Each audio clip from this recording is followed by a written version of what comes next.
Light, a show that explores Earth and sky and the spirits that reside there through art, literature, magic, culture, and creative action. I'm your host, Chris. Enjoy.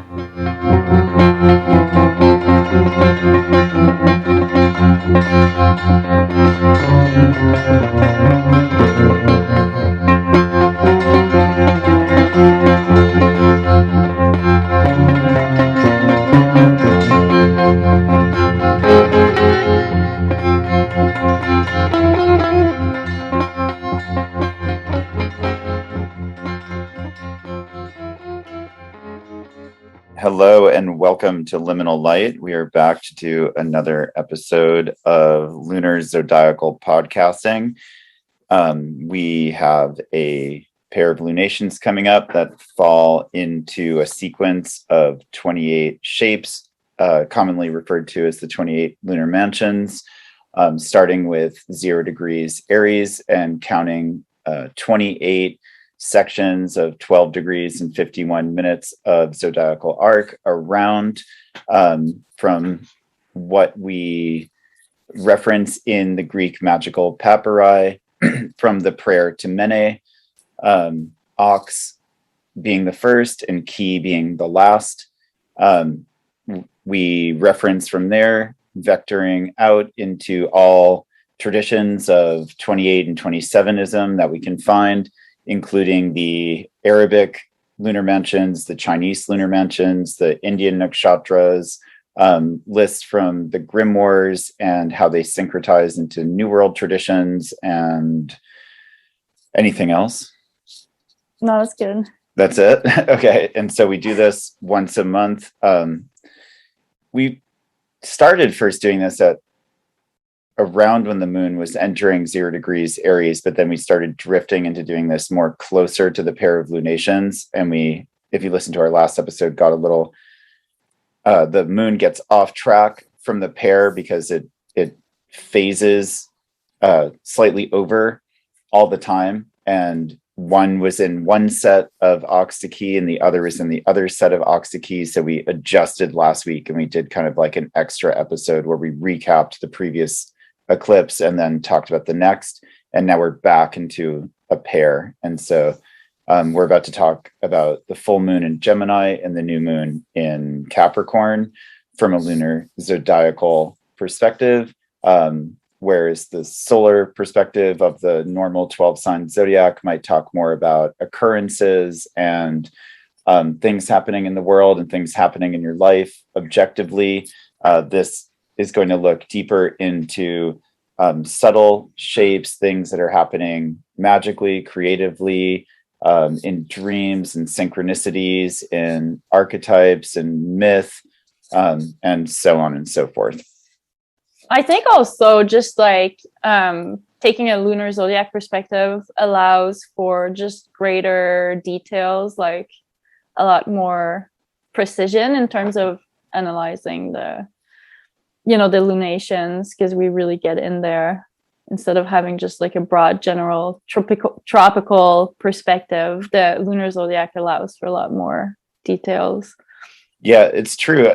Something we've been noticing, because we've been seeing stuff that we've been saying in the podcast happen afterwards in the news, and it's more just further details. I mean, it just makes sense to go down in scope from 12 to 28. And it's a further, granularization of the territory. So we get to see more specific things that the 12 sometimes might miss. And who are you, by the way, for people that haven't listened to this before? My name is Elodie, and I'm an astrologer in Newfoundland and co-pilot on this lunar zodiac ship. Okay. Well, why don't we just jump right into the full moon in Gemini, which is going to be in what shape? Okay, let me just pull up my notes here. Let me say that for those who are listening to this as a podcast, we're doing this with a lot of visuals now. As a show on YouTube, so we might make references to things we're looking at. It should still listen fine as an audio, but if you like your eyes as much as your ears, that's also available. So this new moon falls, this full moon falls at 27 degrees of Gemini, which is dog mansion or dog place.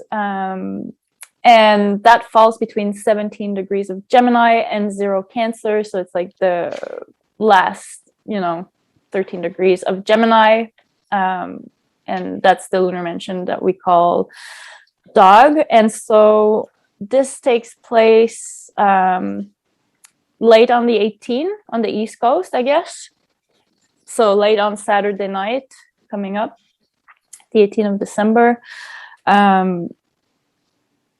And so sorry, I'm just looking for my notes here.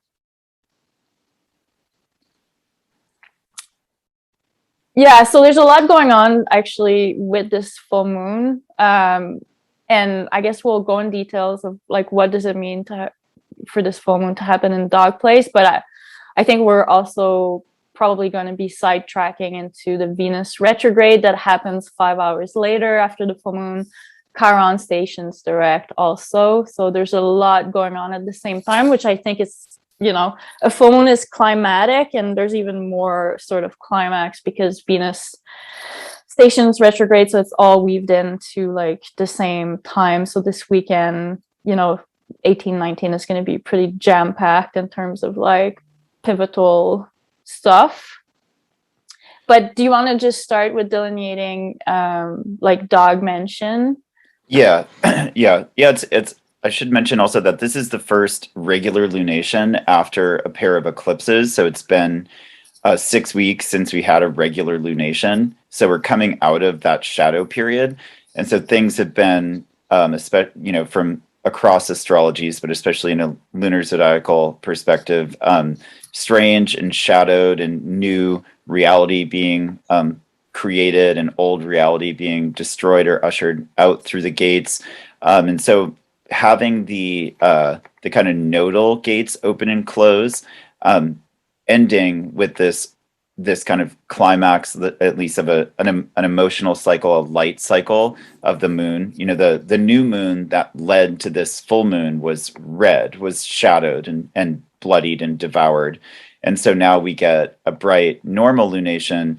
But as LD was saying, we're leading up to Venus stationing retrograde conjunct Pluto, which we'll talk more about. We're not out of the dark. We go into like a series of retrogrades and Pluto conjunctions. But this is kind of this little standing point in between. And it goes bright. The moon goes bright at the very end of Gemini. So dog mansion is the last of the first 7 lunar shapes from spring equinox to winter solstice. And so we're starting summer solstice. Right, sorry, summer solstice. Which means if the full moon is nearing the degree of summer solstice, then the sun is nearing the degree of winter solstice. And so we got out of the nodal axes, and now we're entering the territory of the solstitial axes. And it's good to mention too, I thought you were going to say that, but it's good to mention this is the first full moon here in dog mansion or in Gemini since 2019 that is not an eclipse also. Right. So like the liminality continues despite the fact that we're out of one phase of eclipses, or a pair of eclipses. We're still in really weird territory. And but this bright this bright moon kind of is like the last bright light of some sort of normalcy before we enter into the next weird underworld period that we're about to go through. It's Venus goes through the kind of Plutonian underworld gates, which we'll get into.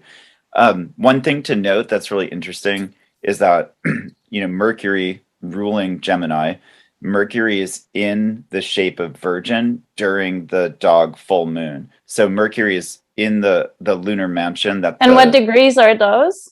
What degrees are those? It's 0 it's 0 degrees Capricorn to 12 degrees and 51 minutes Capricorn is Virgin shape. or the 22nd lunar mansion. So Mercury is in the mansion that the new moon is going to be following this full moon. And yeah, there's a lot of other kind of configuration dynamics that we can pick out of this chart, but let's maybe start to go ahead. Like, yeah, I was just gonna say about Mercury, like the really interesting thing is that Mercury rules that full moon, and Mercury is exactly square Chiron, like exactly as Chiron stations direct. So how I've been kind of like thinking about this is just like there's some kind of information, which is the nature of Mercury. There's some kind of information that changes the equation, especially that we're talking about like a full moon, a culmination, clarification, like illumination of something. And Mercury being in Virgin mention, where there's going to be a lot of action. We're going to talk about that like in the second half of this podcast when we talk about the new moon there. But you know, we're being ushered into something with information. I think Chiron stationing direct at the time of the full moon while Mercury is square Chiron is kind of like an indicator that there's something there, some kind of clarification here, although it might not be like easy information to digest because it's a square Chiron. And you know, Chiron being in Ox mention, which is the first mention, Aries, it's like 0 Aries to 12 Aries, whatever. That speaks a lot of like autonomy, independence, like self-agency, like existing, like the impetus of like emergence, you know. There's some kind of blockage to that, but there's information about, you know, the inability to completely embody your impulse or your egoic drive or something like that.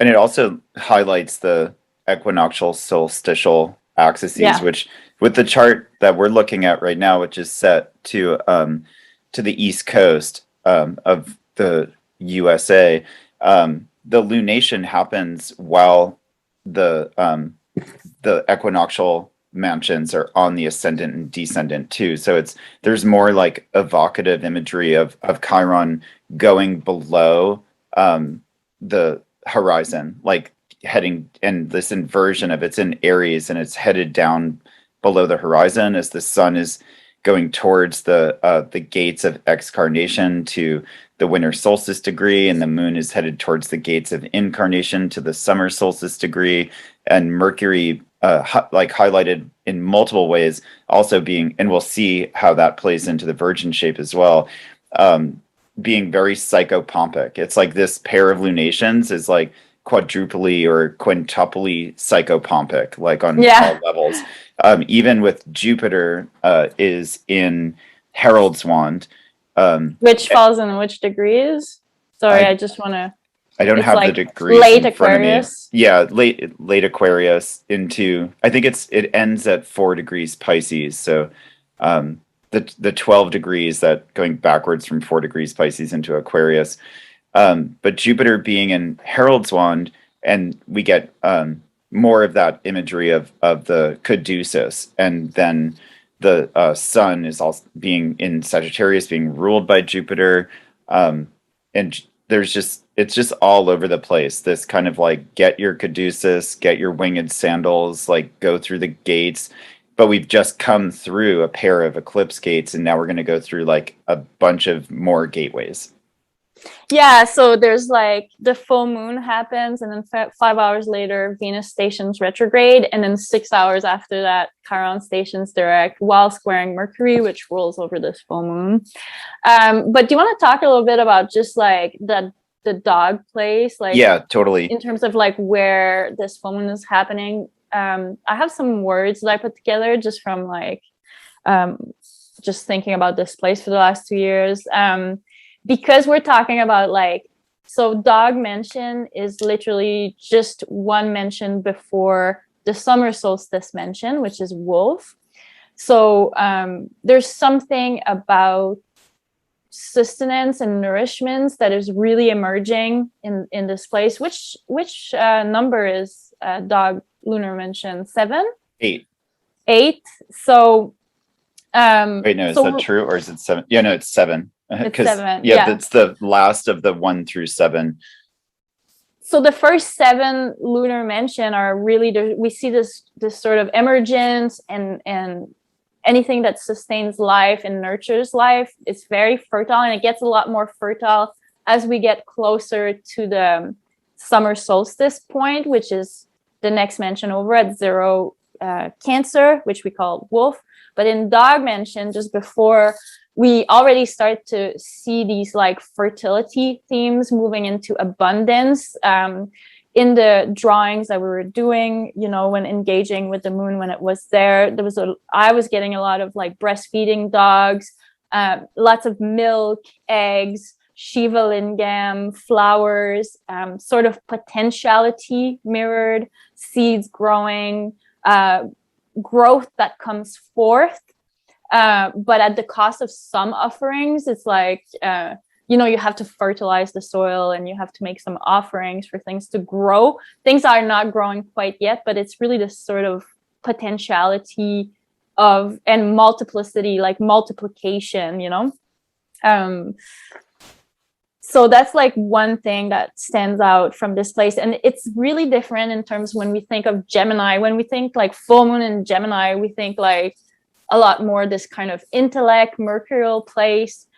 But if we break it down into like more of the details of this particular section of the lunar zodiac, it's not so much the intellect, more so, and if it is the intellect, it's the intellect to the service of the intuition more so. It's before civility. So you use your brains, but you use your brains to find food and to find a mate, you know, things like that. I find it's like a lot more instinctual. Yeah, there's definitely something about, like you were saying, like the the dirt and looking for food and scavenging for things and finding things and zooming around and scanning the ground. And it's also, as we move towards winter solstice, we move towards the Sothis, the like what the Egyptians The called summer solstice, you meant? the summer solstice. Yes, sorry, I keep like doing that. The summer solstice degree into Cancer is like would be the heliacal rising of Sothis, the star, which is Sirius, what the Egyptians called Sirius. And so the enrichening of the soil that had become dry and then gets like flooded, and then it brings all this like new richness to it. But yeah, a lot of images when we were doing the drawings and the writings of this scanning the ground and trying to find little bits of bones, and but there always ended up being flowers there too, because things are coming into bloom. And I have more to say about that, but there's maybe going through some of these mythological shapes of dog.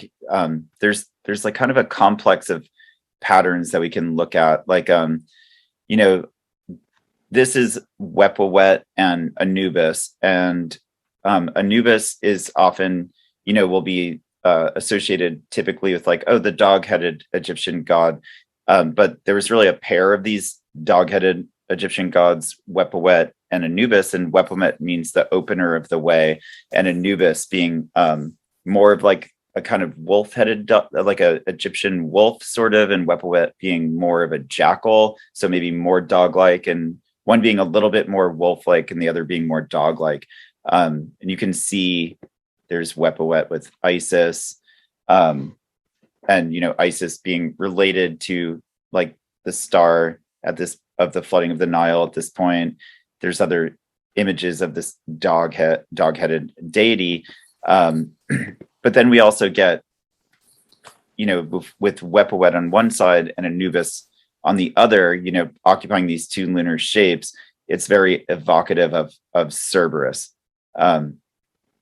Oh yeah, you know, true. Like the multi-headed dog that sits at the river Styx and guards the confluence of the celestial rivers of the Milky Way and the ecliptic. And so the underworld gateways of incarnation and excarnation, in which are ruled over by, in the Mithraic Tauroctony, Caudes and Katapates, the torchbearers, which over the summer and winter solstice degrees where souls ingress into our world and egress out of our world.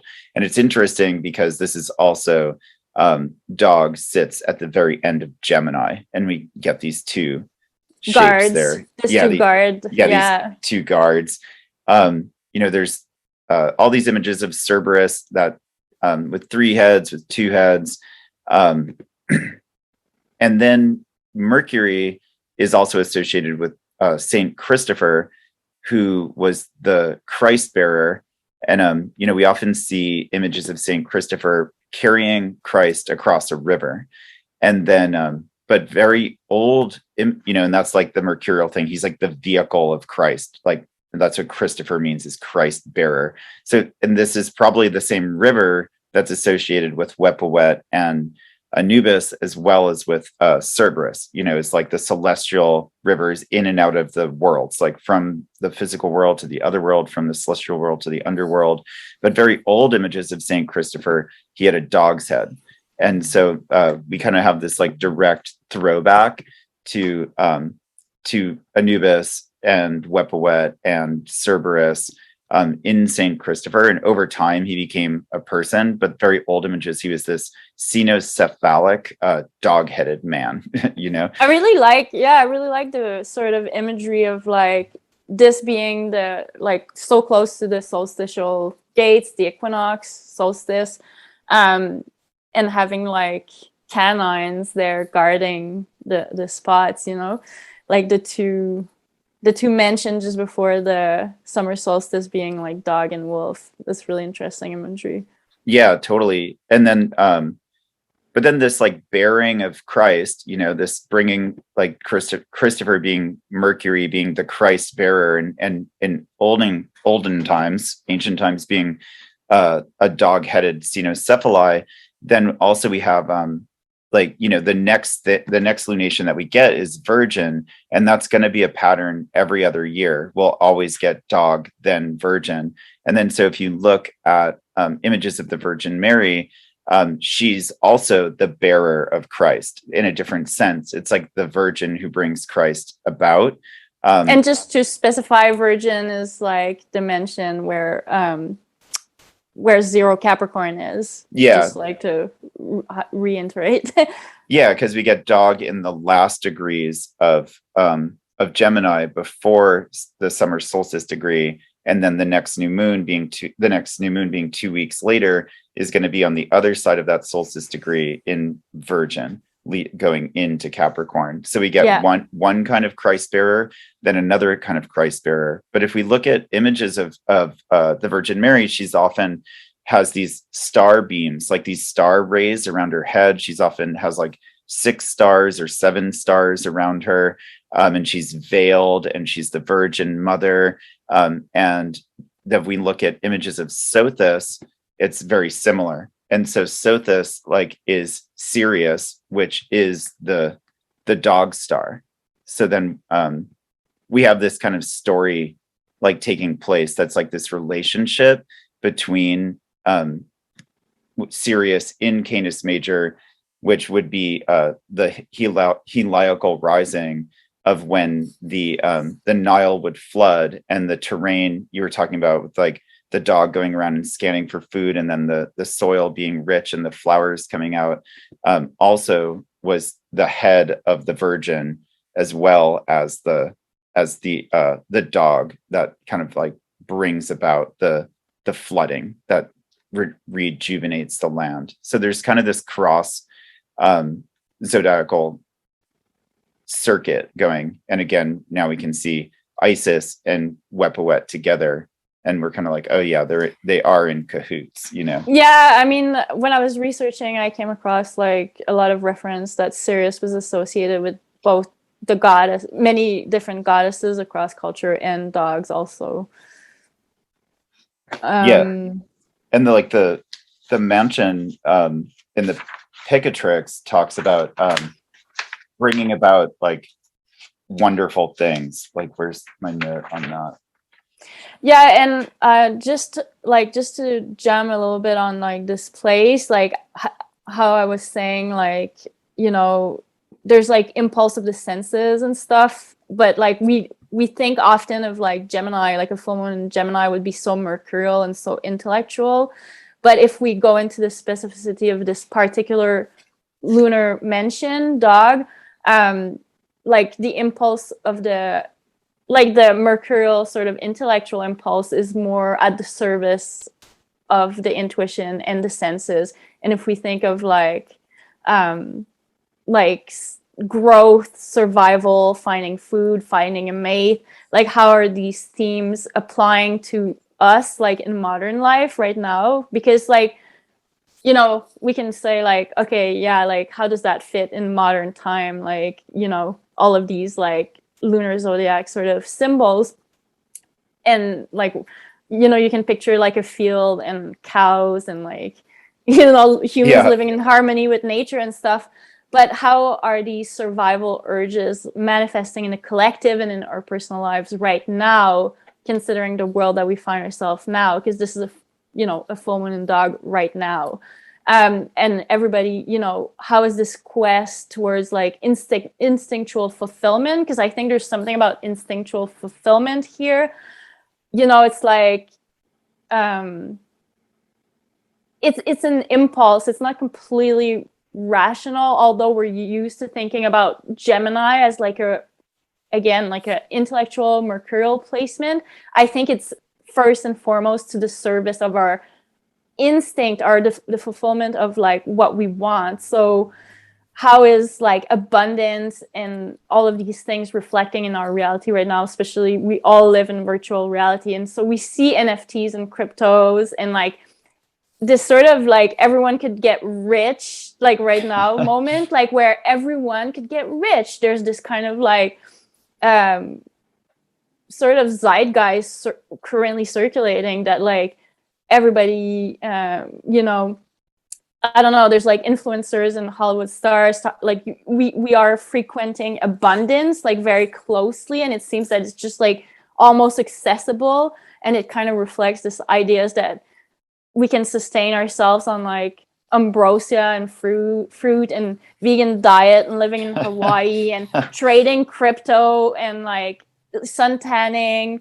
And it's kind of like the new but like eternal archetype that of the very basic human drive of like, you know, what is it that we want? And we're like trying to think our way through these like very basic impulse also, but just in a different way, and like in a sort of like Web3 NFT crypto way instead, you know? Yeah, totally. Yeah, and it's interesting what the Picatrix says this is for is like the talisman is for the acquisition of good things, and the election is for increasing merchandise and profit and increasing crops, and then like even the the image that they mentioned is a man clothed in robes with hands to heaven praying.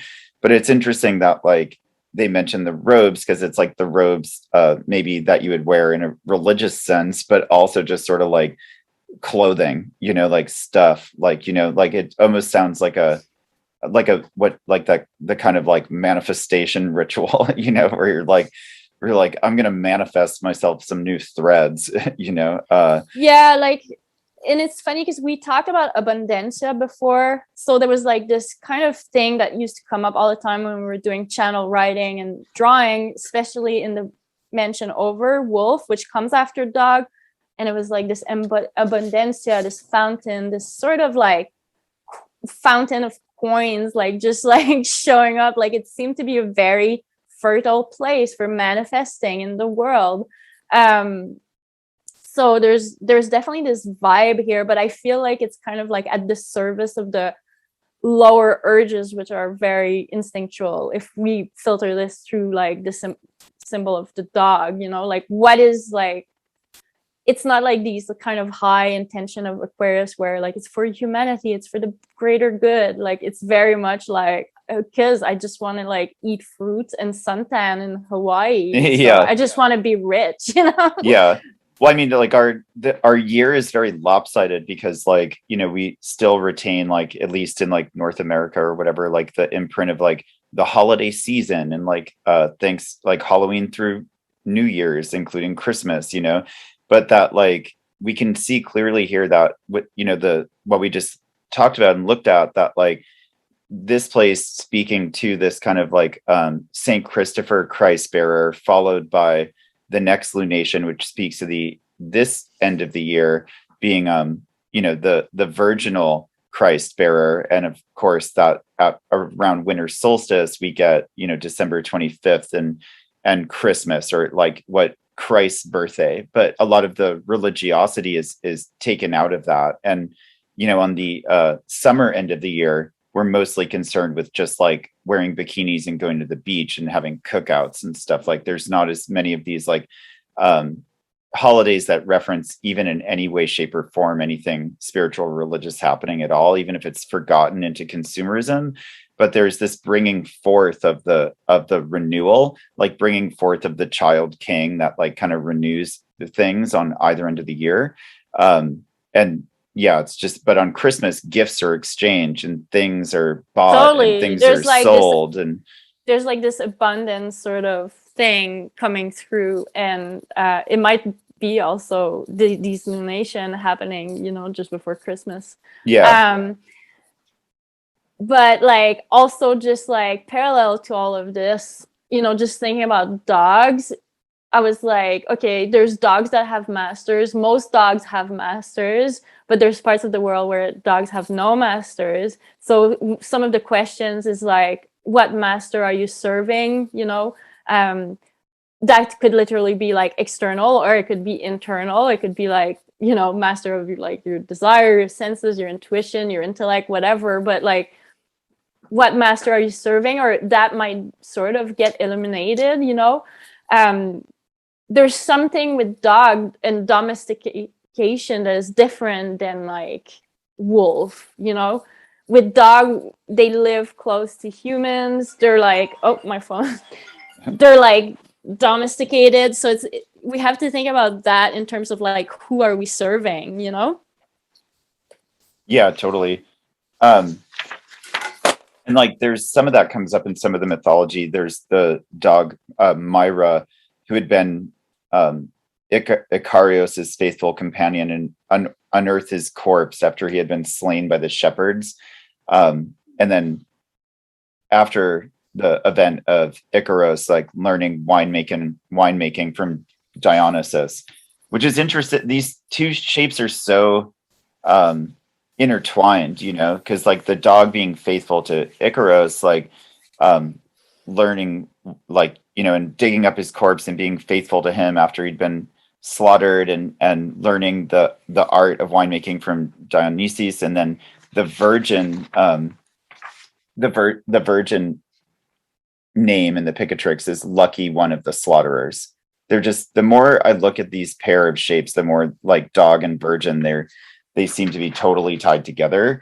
And we've been seeing that more and more, that like the lunation next that would happen anticipates from the lunation before. Anticipates the shape. Yeah. Even though that like the one opposite this is dragoness and the one opposite virgin is wolf, dog, like virgin comes after dog as far as the lunation ping pong game. And yeah, it's pretty insane, because even it's the lucky one of the slaughterers in virgin, and the image in the Picatrix is a man with wings on his feet wearing a helmet. So like obviously Hermes. Yeah.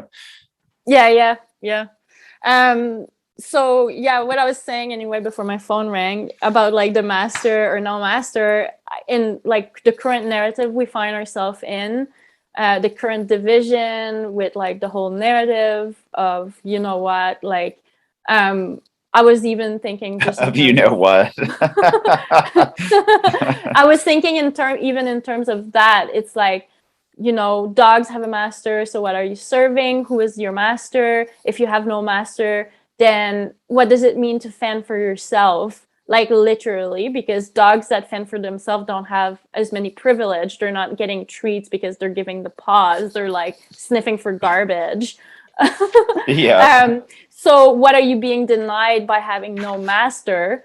I think these themes are like totally being highlighted. Obviously, there's Saturn square Uranus that is like highlighting the bigger narrative at play. but within this shape of dog and thinking about ownership and agency and what does it mean to be feral versus domesticated, you know? Yeah.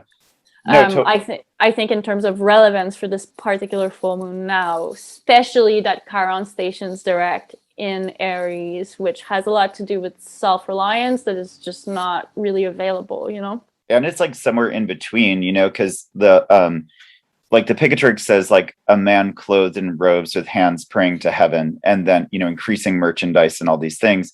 But then the Kimbanda Eshu that syncretizes to the Grimorium Verum spirit that you find here is Eshu Veludo, which means Eshu animal hide, or the shaggy Eshu. And so like we have a man clothed in robes, and then we have an Eshu wearing hides and wearing furs. And of course, that's more in like a shamanic sense, probably, of like being able to like be like a dog. But that Eshu is known as Eshu Velvet Knight, who's the messenger for the hunter god.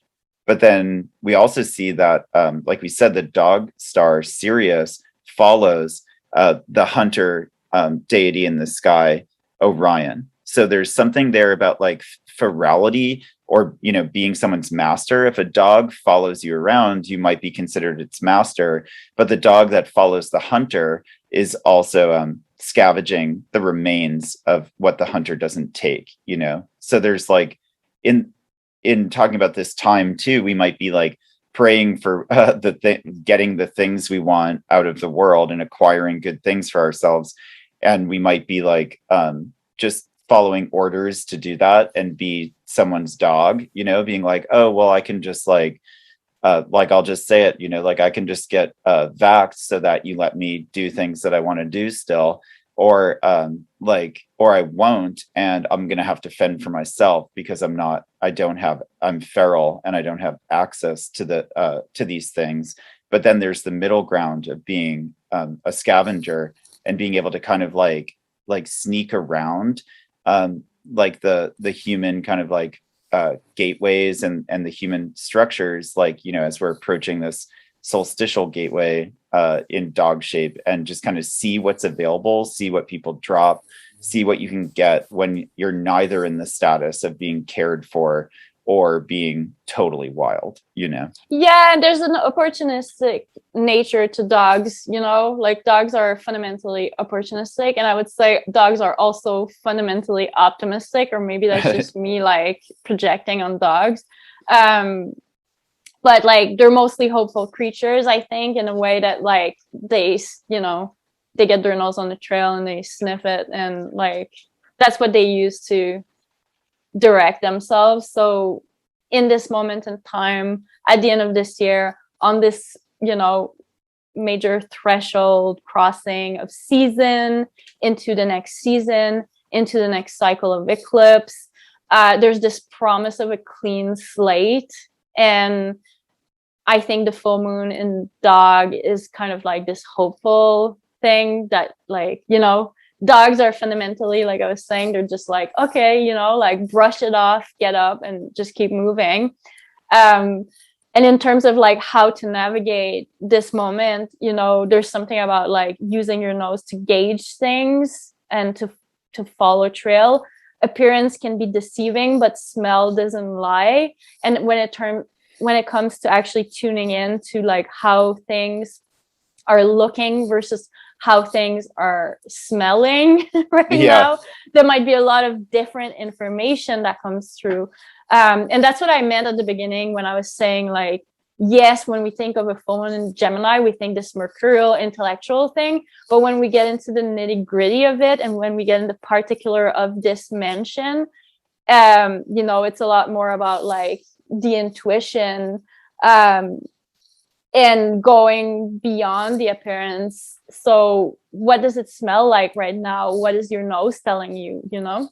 Yeah, that's really interesting, especially as we've been looking recently at in the Chinese lunar mentions, like the first 7 might be about like support and generation, and the next 7 might be about creativity and bringing things about. And then the following 7 have a lot to do with vision and being able to like see things, like in clairvoyance, and the last 7 being able to hear things, and like prayers going both ways, and like clairaudience or hearing.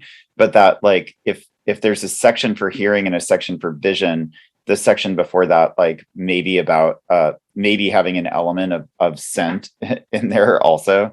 But I was thinking about what you were just saying about a clean slate, and that really does relate in multiple ways to this part of the series of shapes, as like the shape before this is crab, and that's associated with Beelzebub, and in the Grimorium Verum, and which is Baal-zebub, the Lord of the Flies.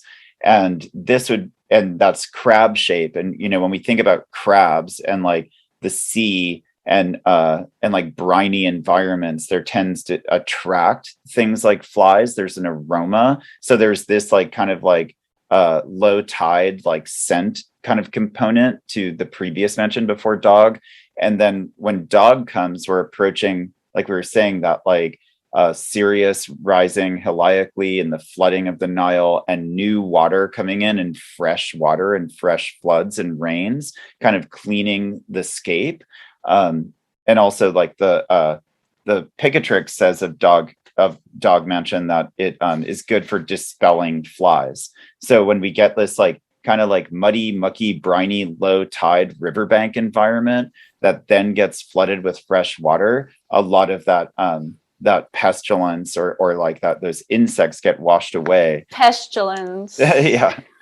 but then in the Egyptian stuff, like we get like Wepwet, Anubis, and then after the daughter of Anubis, Kebechet, who's related to embalming liquid, and she's referred to as a serpent, whose name literally means like refreshes and purifies. And so that's like what we get in the PGM list also, is like dog, wolf, serpent. And Kebechet was thought to give water to the spirits of the dead while they waited for their mummification to complete. And so she was probably related to like the fortifying of the subtle body as it's corrupted, and staying fresh to be reanimated after decease, to like move into like the more like subtle celestial sphere. So like in multiple cases, this kind of cleaning of the slate happens as like the expressions of the shapes. But then we also get the trickiness that we were talking about in the beginning of, we're exiting a south node eclipse where there was just like a bunch of shit sprayed around, and then we're like entering into like end on end retrogrades, like dancing around Pluto. So like this lunation is like, there's like this kind of like let the dog out for a minute to like scan around and see what it can sniff out in this kind of like tumultuous time period. I don't know that it's only retrograde motion, because Chiron stationing direct, the sun moving into Capricorn, which signals like the winter solstice here in the northern hemisphere. There's a forward motion and there's garbage being expelled. And I think the Venus retrograde will be kind of this longer grinding process. But I feel like it's almost like literally like a changing of the guard. Which, yeah, totally. It always feels like that at the end of a year, regardless of what's happening. It's kind of like, okay, we're starting a new year, clean slate. Right. But even more so now that we have this first full moon here that is not an eclipse in 2 years. So there's this totally opportunity for synthesis. Synthesize. And I was thinking, even we had Venus retrograde here 2 summers ago, and then we moved into these eclipses in this place too. So really looking at the last 2 years, and there's an opportunity for synthesis. We find ourselves at a threshold moment in terms of the narrative, also what's happening. And I think it's gonna peak, and I think that what's peaking at the end of this year, around this full moon, around the solstice, is going to allow for this pestilence to get washed out. But but there's implication, and that's probably also why we see like the Venus retrograde, then Mercury retrograde, all in the same place. The implication of what is getting sort of, Yeah. washed over. Yeah, Like there's implication for that. it's totally true, because it's also like Jupiter gets to go into Pisces and cruise all the way across Pisces. Like, he ingresses Pisces on the 28th, and yeah, Venus is remembering a year and a half ago when she went retrograde in the Gemini degrees. So it's like reference back, because she went retrograde at 21 degrees Gemini. So like right around that would have been like in Dog, and then yeah, totally, it's all there. Yeah, so like some Yeah, things so are, it's like a synthesis. A full moon, is a opportunity for clarification. yeah, it's kind of like when you, not exactly, but it's kind of like you're like, all right, there's a bit of out with the old and with the new, but it's also sort of like this one can only go so far, so let's like hose it off and get it ready, get the one that can go farther ready, and this one that's only like kind of limited to being a local vehicle, let's put it back in the garage and maybe bring it to the scrap yard, while this other one that has more longevity to move forward, we'll hose it off and wash it up and get it ready for its travel. So things like exiting and entering, like yeah, the changing of the guards thing. Yeah, It's that's why I interesting. really like your image of the dogs and the river, like the mythology of it, yes, but even like symbolically as where we Yeah, find ourselves now, like maybe even like crossing a river, or I would say crossing a sewer. yeah, totally. Because we're talking about like Pluto and Yep. everything kind of moving underworld. So it's more about crossing a sewer right now than a fertile river. Yeah, totally. Yeah. Yeah, for sure. That's what, yeah. Let's hear some of the writing that we got from experimenting with these places and doing visionary Yeah. work. And then So I meanwhile, we'll look at, for those who are watching, we'll look at the some of our drawings which display some of the archetypes we're talking about pretty clearly. Okay, so I pulled out some writing from Dog Place from January 8th, 2020. So that was I pulled writing that we did before the eclipse cycle began here, because it does kind of bring fluctuations to like what the moon does when the nodes are also there. So this is prior to eclipses starting to happen in Gemini. Procreation fountains of pearls, joyous in the night, hiding behind war, glassy streaks across time, funneling the light. It is not what is, but what is not that matters when the loins are involved across decades and centuries. Perpetual wheel of desire ignites the wind that makes it all spin. If you must be quiet, at least be true. Yeah, there's a lot. It's definitely like that. There's something perpetual about this place. There's something like always moving forward and looking at and looking for new things. There's like, yeah, there's some spinning there, which kind of is left over from some of the shapes in Crab, where we would get like a lot of rotation. It's like the pot is still stirred, you know. Yeah, I would like the words that I pulled out was like, and I was said that at the beginning, but it was like ensouling, moving from birth to growth. There's like a sexual undertow, but it's not like very developed yet. Perpetuity, multiplicity. I would get like Yeah, a lot of multiplicity. Yeah. multiplication, 2 to 4 to 8 to 16, infinity symbol. Moving into abundance, and then breastfeeding dogs, lactating dogs, milk, eggs, Shiva lingam, flowers, potentiality mirrored, again, seeds growing, the growth that comes at a cost. And I think, if we think again of this full moon now, and yeah, the potentiality mirrored in this drawing that you just passed,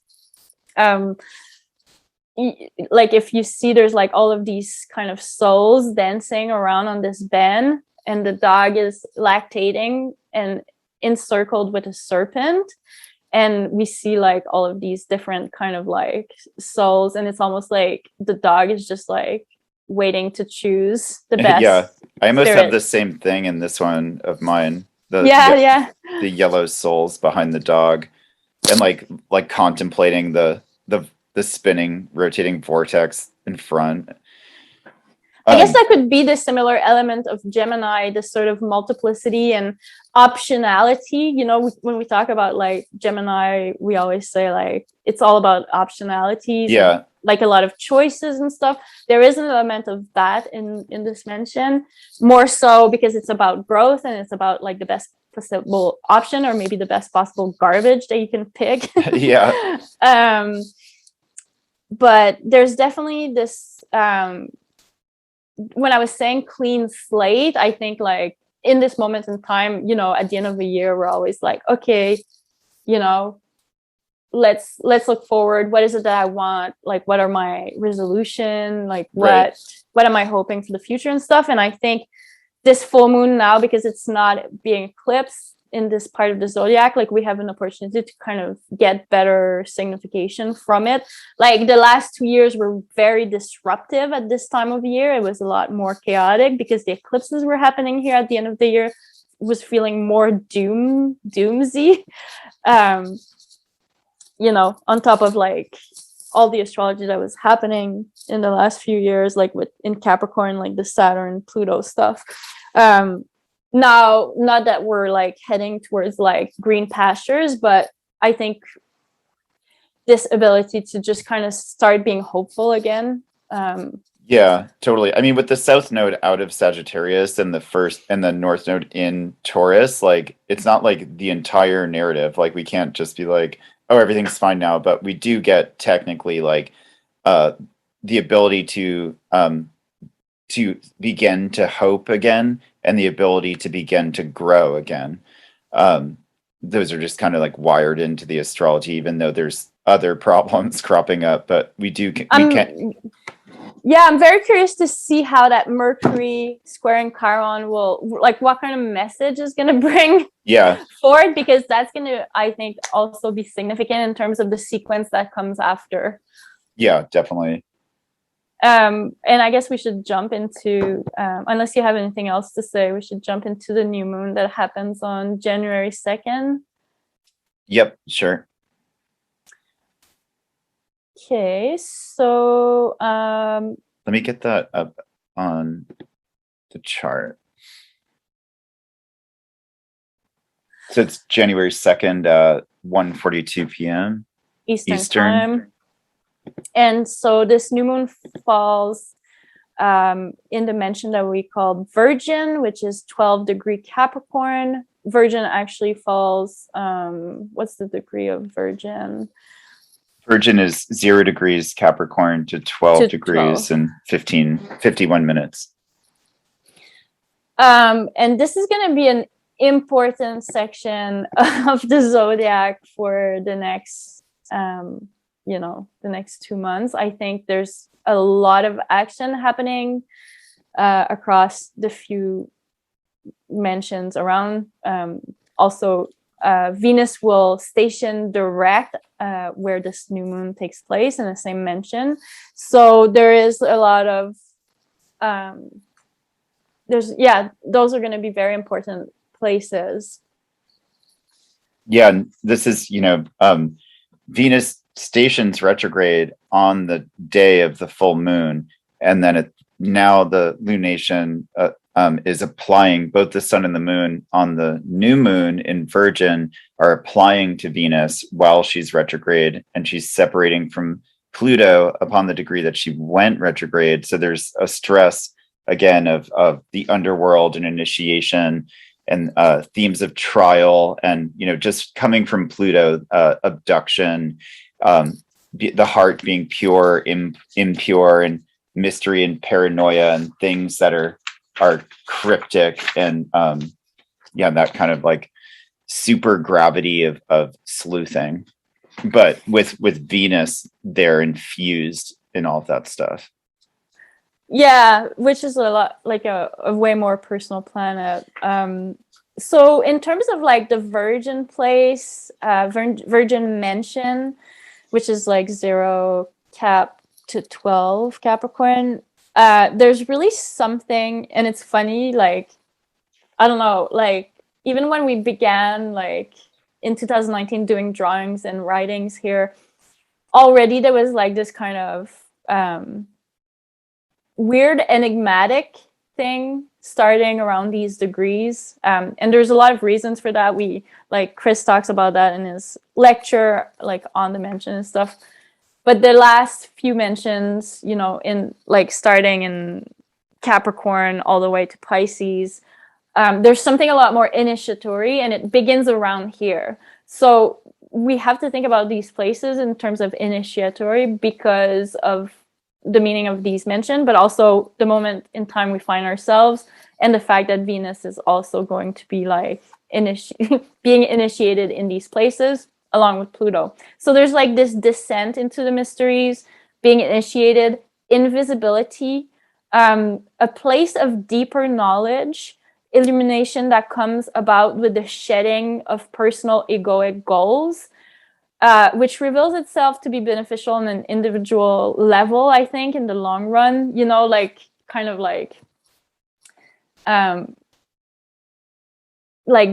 I guess for the soul or for the spirit, you know, like shedding the kind of more superficial layer of the egoic drive, like confronting your own mortality or transcending your own mortality, you know, just by doing that, I guess you kind of like evolve into the mysteries, feeling yourself in the dark, using extrasensory perception. Like a lot of the drawings, what I was getting is literally just like feeling my hands on an old wall in an old corridor for Virgin mention, like literally hands on the wall, blind because there's no light. But then by doing so, you uncover ancient secrets or doorways or different things, you know. So there is this initiation into the mysteries, but it's like kind of descent in the dark for that. So that's some of the signification that I get from Virgin. Yeah, especially as it is, this is the last minute of Virgin. You know, it's like the mention that begins at the winter solstice degree at 0 degrees of Capricorn, and then goes to 12 degrees and 51 minutes of Capricorn. And this lunation happens at 12 degrees and 20 minutes of Capricorn. So we've found that this is all very sequential. Like when you look at Chinese like Taoism and how an element becomes or overtakes, you know, like turns into or overtakes another element, and it's always in motion. And the moon is the fastest moving body in the zodiac, and this is the moon going through her 28 places. That they're not really static set places with these individualized meanings and significations. They're about how they transition from one into the other in this ongoing cyclical story. So at this moment, it's definitely Virgin moving into Torch, which are very connected because Virgin is speaking of, they're both basically speaking of Hestia, and, you know, Virgin being like the Vestal virgins, and Hestia being like the like head Vestal virgin, and bearing the torch and the light. And these are the seven last objects, or the objects of the cult objects of Hecate. And so this is like where we've like begun initiation, the shape leading up to Virgin being Dragoness, and then Dracana, meaning dragoness, being a word even in the mysteries for an initiatrix who brings you into the initiation sequence. And then you become purified, you become virginal to partake in the process of learning about rebirth, like being reborn to a more conscious being, but also learning the patterns of after you die, how, you know, in an Orphic sense, how like what you do and what things you go through to navigate through the underworld into a new embodied soul, or to just leave the process altogether. But as LD was saying, the feeling against the walls, this is literally the moment where you're like, I've been initiated, and now I'm kind of feeling through the darkness, and I'm looking for light, and I'm trying to understand the Capricorny structure of the you know, of like this underground place that I found myself in, the duat, like the passageways into the maze, because it is like the descent into the labyrinth. And Theseus goes and meets the Minotaur in the labyrinth, and we get the word clue like there's something cryptic happening, it's a mystery, but I have a clue. And clue comes from the Greek word klew, of a ball of twine is a clue. And so that's how he was able to navigate out of the labyrinth, by like taking, like unraveling a ball of twine with him so that he could find his way back out through the passageways. So this is very much about like kind of like puzzling yourself forward, where you're not really sure what's happening, but you're trying to find something more noble and enlightening, rather than just like trying to find your way to the party. But like maybe that too, because this is also the place of Saturnalia, and there's like, I think even in the Picatrix it says that this is the 22nd mansion, the lucky one of the slaughterers. It even says that the election is for causing social discord, which is probably talking uh about Saturnalia, and like the upheaval and reversal of social roles at this time. And that's where we get a lot of our Christmas celebrations, and Merry Christmas, Happy New Year's, let's all get drunk and blah blah blah blah blah, is like from the Saturnalia being placed in the same spot, and that merged with the Christ's birth stuff. Um but yeah, that like there's this kind of thing, like society's turned upside down and you're doing something different, you're psychopumping into another life layer. So there's introspection and kind of like unfamiliar shapes. Yeah, I put like walking away from something, because I think here what happens is like in these last degrees, or these last mention of the zodiac, like what I was saying, shedding the personal egoic goals reveals itself beneficial. There's something about like surrender, but it's not surrender like, I don't know. Yeah, like it could even be surrendered to the party, or it could be like, it could Yeah. be, but there's like a shedding of like maybe like petty worries or stuff like that. Like Totally. it's like beyond, it's like okay, when you're being initiated and you're like moving through the corridors of death, or let's like literal or whatever, um you're not thinking about like if you forgot to buy milk. It's kind of like Yeah. that, it's like there's like bigger sort of preoccupation, and there's this deeper understanding of the sacrifice required, because those sacrifice will be beneficial in the long run. um I don't know if you have the screenshot of like the Virgin, Torch, and Lightning section. If you don't, that's okay. Yeah, I do. But we Just were have to just pull it up. saying this new moon takes place at 12 Capricorn, and literally maybe like 10-15 minutes later, it moves from Virgin mention into Torch mention, because Torch mention begins at 12:26 Capricorn. So really we have Virgin and overlay with Torch mention.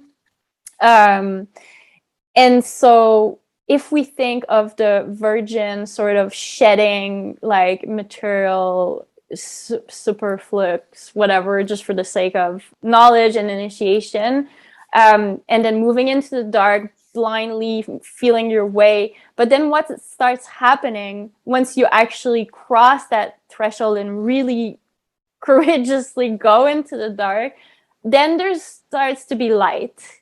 Yeah. And then we see Torch mentioned that comes after, and then we see lightning, and then it continues. So there is these revelation that comes from being willing to enter the darkness. And there's, it's a new moon also. So it's a new moon is like the darkest moment of the month.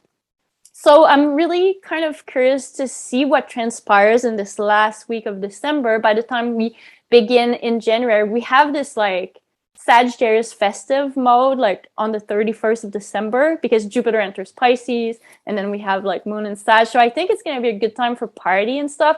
But there's like a sort of deeper revelation that really starts to sink in at the beginning of January, that is completely new, completely bare, completely dark, this, like, you know, when you start a new year, you're like, I don't know. But even this time now, it's like it could go so many ways. We don't know. It's kind of out of our control. But by also relinquishing control, you enter the deeper sort of knowledge, the deeper mysteries.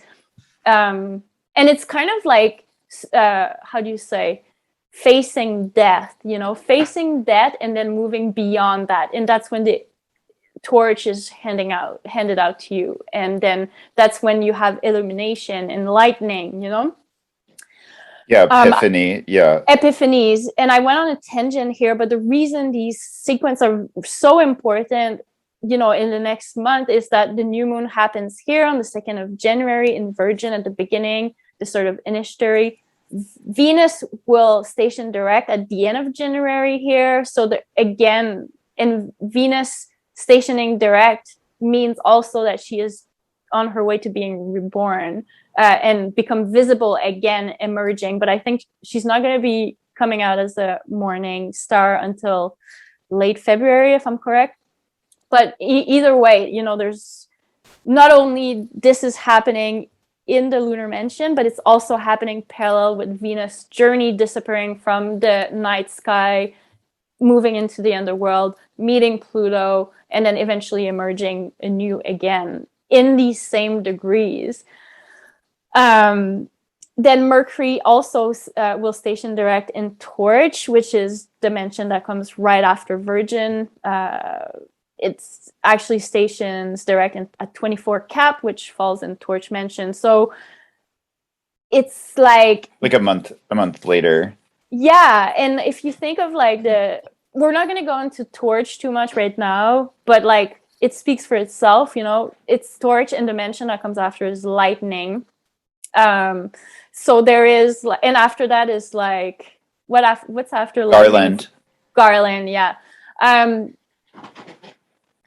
I think, you know, there's deeper wisdom accessible, and that's going to start filtering through. It's not like same old in the new year, and there's really kind of like a deeper truth, and that could be playing like on a fundamental sort of soul spiritual level for people. And it could have to do with the narrative that's going on, relinquishing some things. It could happen on the macro and the micro and all of that. But I think this is sort of like a shedding of something like kind of important. Yeah, definitely. Yeah, I mean, this is certainly like a pivotal moment. Like it's the Eshu and Kambanda that's syncretized to the Grimorium Verum spirit you'd find here is Eshu Giramundo, which is the Eshu, the world turner, the world twister. So it speaks to that this is the solstitial axis, which speaks to that this is a pivotal point. And we know that just like as a seasonal thing, but the Verum spirit here is makes prodigies, monsters, and chimeras appear, which is likely, you know, the association with the echidna and multiform and dragoness, which comes before. Like you have to enter past these like abominations, you know, and like how Apollo slayed Python, and we get this whole sequence of like Apollo in field mouse, then Artemis and deer, then dragoness and the echidnas and the pythons, and then virgin, and then torch, and then lightning. Like we go past all of these like shapes, these human shapes, into like fear of these like the abundance of abominations, like and what's after death. And so then we hop into these new shapes that we have to get prepare ourselves for, like preparing ourselves for initiation. But in this part of the year, like as the like Pegatrix is saying, it's like we get like man with wings on his feet wearing helmet. So we're psycho pumping through the gates into like a new year, a new sequence, you know. But it also says, like I was saying, this brings social discord, but it also brings goodwill between allies. So this kind of like what you were saying of like not being there's no pettiness at this time of year. The talisman is for binding tongues to prevent evil talk. It's like, let's not like mess around, let's be friends, but let's turn the social order upside down. Like, I know you're my boss, but maybe we can party together. And we can see those shapes reverberating through time because we still do that stuff today. There's still like I don't work in an office, but people who do still have like like the office party, the Christmas party, the company party. Like we just like are drawn to do these things here still. But we're it also says that this is the lucky one of the slaughterers, and we know that this is the gate of excarnation, of leaving this world. And so who leaves this world? The lucky slaughterers, the warriors who get to leave and go into like the realm of the gods. And we even see that like the Picatrix also says that this is a good place for freeing captives and having like prisoners escape and flee. And so we're able to like let out and let things out, but we're also able to like get out of our own world, get out of our own stuff, and go into this more this mode where we're going to go deeper at a pivotal time. And that's every year. But as we're saying, the way that the other configurations with Venus turning retrograde on Pluto and Mercury turning retrograde and going up and down the corridors of initiation from epiphany to light to finding their way, it has that very like labyrinthine minotaur multiform echidna clue like kind of like sequence, like zooming around these mysterious pathways and passageways in looking for something and trying to find ourselves and find new information. And like Venus and Mars do almost the same thing that Saturn and Jupiter did and Saturn and Mars did, going back and forth over Pluto before they leave Capricorn to go into Aquarius. And so by March, Venus having turned direct, caught up with Mars, in the early days of March, she'll cross over into Aquarius and kind of repeat what the outer planets did in 2020 and the beginning and end of 2020. So there'll be this. We can talk about that when we do our 2022 forecast overview. But I was just going to say there's something about kind of going back and forth over the territory and integrating it, because now these are the personal planets. But yeah, we'll definitely come back at you with like some like yearly mundane report soon. Yeah, and because I wanted to kind of go into a tangent because there's so much action happening in these degrees and stuff, but like sticking to the point, like the new moon here, and like the full moon that's gonna happen this weekend or whatever. Yeah. But this new moon is ruled by Saturn, and Saturn, reached 13-degree Aquarius before it stationed retrograde. So this new moon is ruled by Saturn at 12. It's about to cross into new Aquarian territory. My feeling is that there is an initiation of sort. There is a sort of feeling yourself in the dark, feeling your way in the dark, not really knowing where this is leading, maybe even being trapped, because that's the nature of where Saturn finds itself. That's also the nature of the corridors of the underworld. So there is deeper realization and kind of ability for like shedding some old misconception and, evolving through that. But there is still this sort of this initiation comes at the cost of being locked into the tunnels for a few months before we emerge into the light. So I just wanted to specify that because, it's like festive and all of that. It's a new moon. There's something new emerging, but I think very much the beginning of the year is like feeling your way in the dark in this kind of locked in territory. Yeah. Totally. Even though like people will know what's at stake, or how they like people wanting to sort of feel the emergence of something new, but still having to pass through the corridors of the underworld first. Yeah, totally. I mean, that's why I was like talking about what Venus and Mars are going to do in a couple months, because it's like they're still dealing with the territory that we've all been dealing with like the past couple of years, but these couple months we're about to go through is like a kind of like look and activity and desires all rolled up like back and forth across that territory, that we're not getting out of this quickly. Like there's this kind of like Process. yeah, there It's a we're like process. yeah, like getting ready, doing all the preparations to like purify ourselves, get our mind straight, get our bodies, you know, you do the fast before you do the thing, and then moving forward like with like in a prepared state, you know.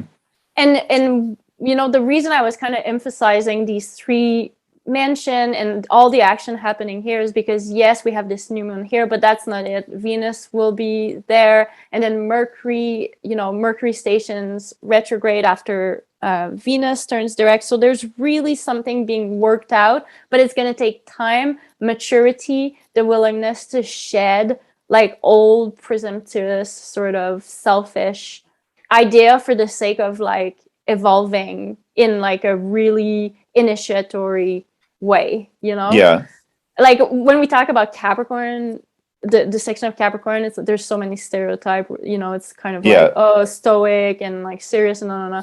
But like looking at the lunar zodiac and these places allows us to kind of understand maybe a little bit deeper why these places require stoicism. It's for the knowledge that comes from the sort of deeper initiation that happens here. And the initiation is like literally, you know, the old images of Capricorn is like Pan, or it's more shamanic and stuff like that. Like they always say there's two types of Capricorn, the Capricorn of the institution, and then there's the Capricorn of the shamanic, like kind of journeying, tripping Capricorn. So, you know, I think like it's worth it. Like entering the mystery and moving into the underworld is fundamentally worth it, even though the light at the end of the tunnel is not going to be visible for a couple of months. Yeah. Well, yeah, and then I think we get the dual thing too, because these in part are Dionysian mysteries, like, and we'll get like Saturnalia type festivities, often before you go into a purification. You know, like everyone parties super hard, and then they go into purification, and then they go into initiation. But the initiation involves some ritual substance, like, you know, entheogenic experience or something, like, you know, like you're going through like a like this kind of release of like the catharsis of and release of baggage, and like, you know, it's like get it all out so you can just let it go. And then you, like, you know, they say about death and like, you know, how much money and property you accumulate, they're like, well, you can't take it with you, you know. So it's like in going through this initiation process, you're like, who are you to begin this process? You're like, I'm no one, I'm ready, I'm just Yeah, exactly. I'm new. Like, and you're like, how did you become that way? And you're like, I spent the last 4 days, or not 4 days, maybe the last 4 days fasting. The week before that I was partying, and now I don't really have those attachments anymore. I don't want to do that. I want to do something more serious. I'm ready to go through with it. And so I prepared myself. I don't have stuff anymore. I don't have any attachments. I don't have any property. I don't have any expectations. I don't have any more self-imposed or societal imposed or culturally imposed roles that I've applied to myself. Like, I don't need to be identitarian. I don't need to like have a profile where I express like the category of person I am. I'm just ready to go beyond, you know?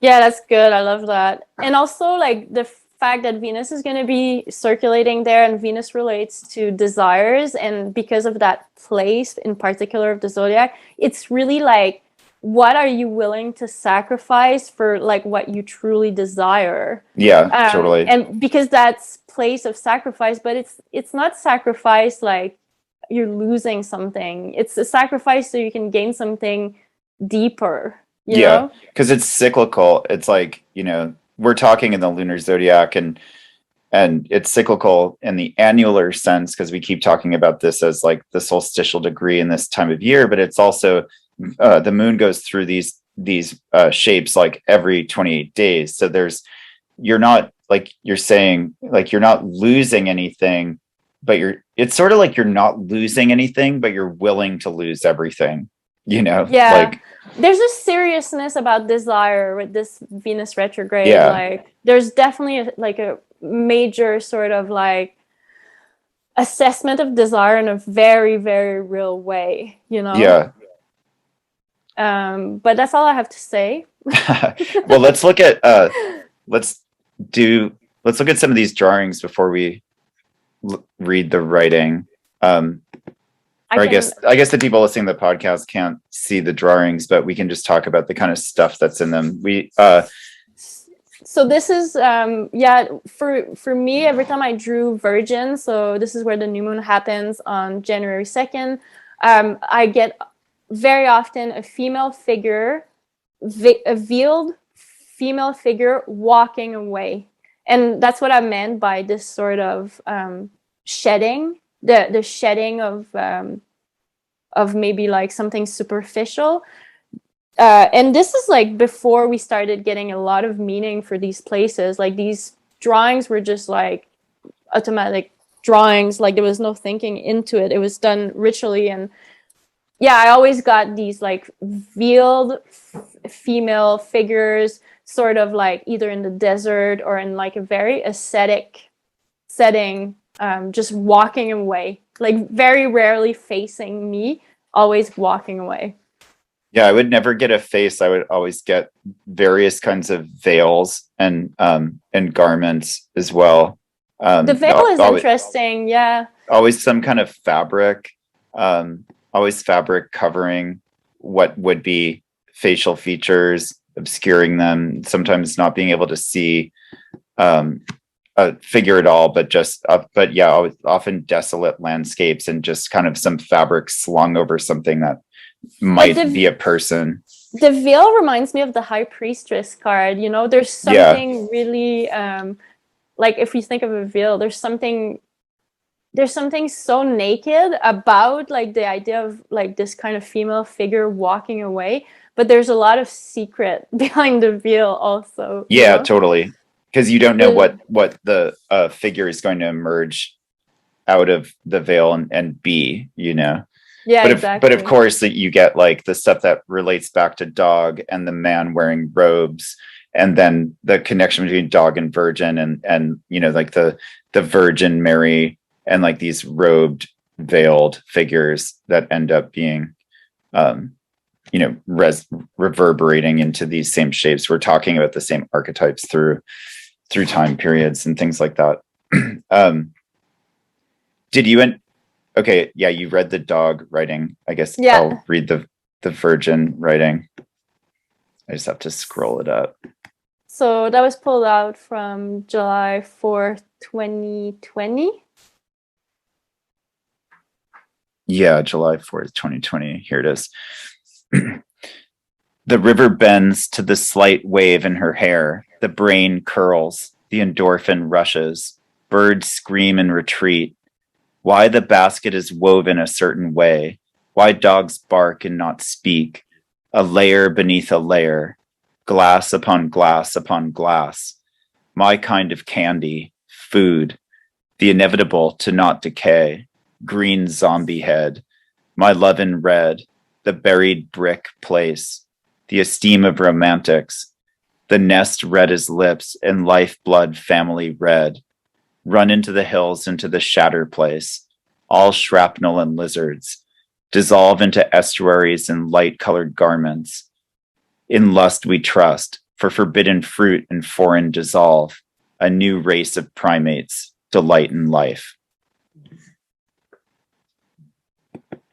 A new race of primates. Yeah. I noticed looking back over the notes, I would get shattering and places of shattering really frequently here that I didn't think about until I just went back and looked at the earlier entries. Interesting. Another weird thing about this being a place of like reduction and letting things go is we noticed earlier today that also this is being the 22nd lunar mansion, and that in the nakshatras they have you know, a tradition of 28 lunar mansions that's perhaps older, and then a tradition of 27 lunar mansions that comes later and deals with more concrete, like mundane affairs. But some of the way they do that is almost by pulling out a mansion and making it small and intercalary. overlaps in between two other mansions within the 27 system. They just kind of like crunch it together, and it ends up being the 22nd. So it ends up being Virgin, that they sort of almost delete out, which is strange. Yeah. That it's like about this like removal and letting go. Yeah, and it's non-existent in the nakshatra. Yeah. Well, so far as our research continues. So for dog, so what's our advice for the people in one sentence? For dog, Yeah. trust your nose. Yeah, trust your nose. Yeah. Appearance are deceiving. Like, dog don't look at things to make a judgment. They smell. Yeah. Yeah, and stop and smell the roses. Yeah. while you still can, because it is kind of this like pivot point. It's like stop and smell the roses, and trust your instincts and not what you're being told. And if it smells like shit to you, it's probably shit. If it smells sweet, it's probably worth eating. And there's a lot of possibilities. Like, there is really a lot of possibilities, and all of these possibilities may be mirrored a little bit more too, or like a lot of different implication. There's something about multiplicity, Yeah. But when it comes to choosing or knowing it, I think it's more about the guts and the nose. Where the guts connect to the nose. Yeah, totally. Yeah. And then as far as Virgin, just take your personality and delete it and get ready for the next phase. Probably just like delete yourself off social media and become human all over again, Or I don't think that's necessarily really realistic, but embracing the darkness. Yeah, as a metaphor, metaphorically delete your profile and then get ready to be reinitiated into your human body.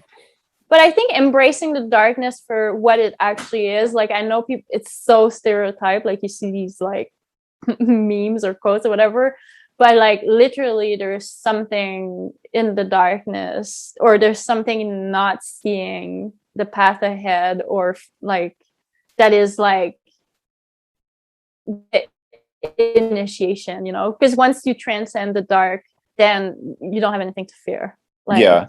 Well, yeah, and that's like maybe the veil or the cloak, is that it's a hermetic thing. Like, you're to be one with the darkness, you're obscuring yourself in your veiled existence, like it's, so there's that like integration with the darkness and not being able to see exactly what things are. But yeah, anyways, I think it's definitely a pivotal time, not just because it's the end of the year, but I think like in terms of just where we find ourselves also. Well, I guess that's it. So follow your nose into the darkness. On this serious note. Yeah. No, it's happy, there's happy end of the year. Yeah, happy end of the year. Yeah. But there's some more slip and slide and splash to come. So we'll see you in 28 days, and we'll catch you on the flip side. Ciao for now.